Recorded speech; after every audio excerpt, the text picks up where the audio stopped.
Hi, welcome to the Amber Show. It's got a lot of entertainment news for you today. One being, it's a lot going on with Prince and the saga. It continues over this money and no will. As you know, Prince passed away. There's no will. He had one sister between him and his mother and father.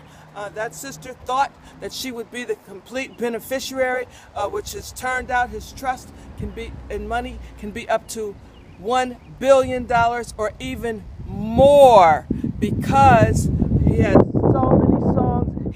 He has enough songs that could be played 100 years from now that has not been released. He has jewelry, he has the home, he has all this furniture, he has all this money, he has it's turning into $1 billion or more. Residual incomes. He's written songs for everyone. This man was very, very talented, and his money is now up for play between the siblings. 5 half siblings have come forward on his father's side. And the thing is, in Minnesota, it's fair game for all siblings, whether you're a half sibling or not. So it has to all be split equally. This one sister, his whole sister, she thought that everything was going to belong to her. Now there's no will, so there's so much at stake. A bank has been appointed for the trust over all of his assets, and this could go on for a while. George Lopez, he's a comedian.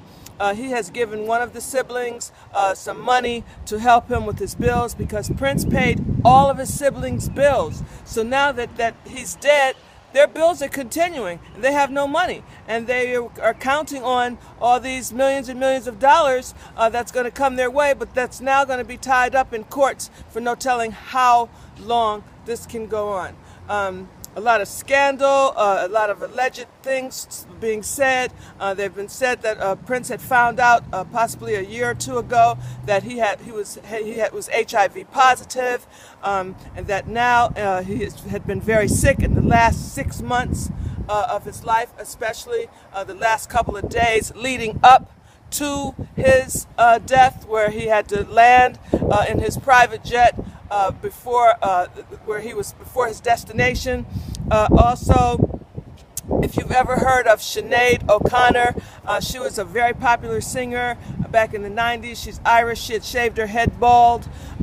Prince wrote her biggest hit, and she has come out saying that she believes that Arsenio Hall was possibly was Prince's drug dealer, so to speak. Was the one who would get him all pills, all these Percocets, because he was in a lot of pain when it came to his hips. And Prince's chef has also come out and said in the last 3 days, Prince was a vegetarian, and in the last 3 days of his life that he was not eating a little bit. He had requested his vegetables to be almost pureed. Even the food that he had prepared for him the day he died was still in the refrigerator. So the chef had given him the food, and Prince had put it in the refrigerator. Sinead O'Connor is saying Arsenio Hall is the alleged drug dealer, and Arsenio Hall has come out gloves on, saying that's a lie. He's never gotten any Percocet for Prince or prescriptions for Prince, that they were just really good friends. Sinead O'Connor even went to the sheriff's department to say, if you are investigating anything about how Prince was able to get a hold to all this Percocet, look into Arsenio Hall. And she even, quote, said Arsenio Hall is Eddie Murphy's and Prince's bitch. Arsenio Hall, of course, came out saying Sinead O'Connor should be happy about the residual money that she's getting off the record that Prince wrote for her years ago. She's still getting money from it, and that she is a liar, and that Prince for some reason never wanted to be around her. So I don't know where that beef came from, how she pulled Arsenio Hall out of her skull, but that's some of the things that's going on with that.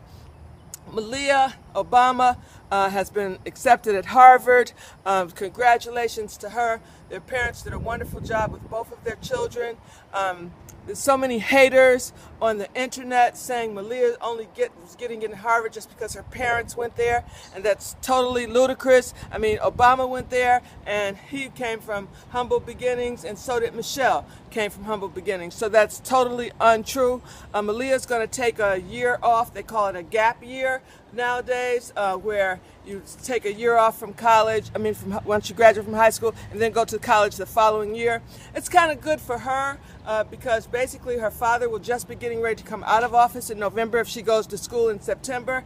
And, all the focus will be on her at the school because her father's still the president. So it's better that when she goes to school, that her father will be out of the White House, she'll be out of the White House, and she can more blend in and have a better experience with college life. So within this year, she'll be able to travel and go around the world and see things and do things that she deserves to do. She's a good girl.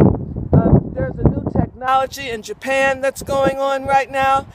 In Japan, they are already trying out a human fingerprint currency where there will be chips in your body, and that chip, if you notice, if you go to the store right now, if you're using your credit cards, there's a chip now that you can use. You no longer have to swipe. So the chips will be inserted in human beings eventually. And what will happen is all you'll do is just swipe, and all your information with your own fingers and hands will be inside your body. There'll be no more hacking or stealing of your credit cards or credit card fraud, because all of your information, your social security number, your banking information, your driver's license, everything about you will be in the chip that is installed in our bodies. And I had heard years ago that there was going to eventually be babies, when they're born, they're going to instill the chips. They have chips already in animals in case they get lost. So that's all their information is already being done. So I don't know if we will see it within the next couple of years, but it's being done already. So it may be coming very soon, and that is fingerprinting currency.